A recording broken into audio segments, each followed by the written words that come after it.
Hello everyone, in this video what we'll be doing is we will be adding division points.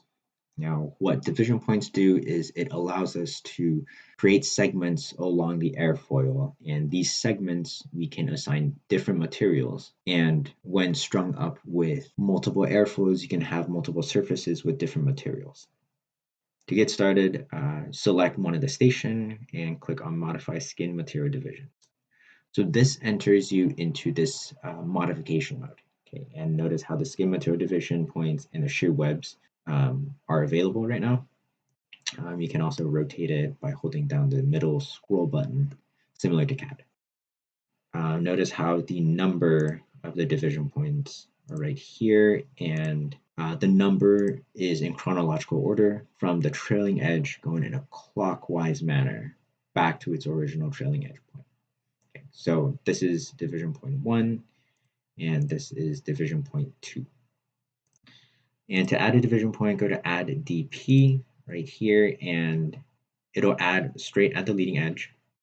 The type I will be covering in a later video, but this is when you're stringing up in multiple airfoils, you'll have to use this to kind of avoid errors. The surface right here, so you have the lower and the upper surface. So lower is just the lower half of the airfoil between the trailing edge all the way to the leading edge.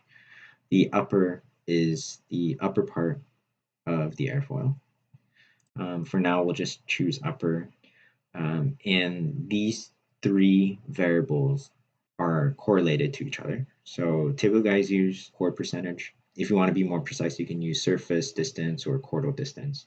But in our case, if I put, for example, 15%, notice how it's 15% from the leading edge to the trailing edge on the upper surface. Okay, so it's right there. And if I put 90, it'll be all the way back, which is 90% from the leading edge all the way back to the trailing edge. Now, once you're done, go ahead and click Done. And that's how you add a division point. And if you don't want it, you can select the division point and click Delete DP.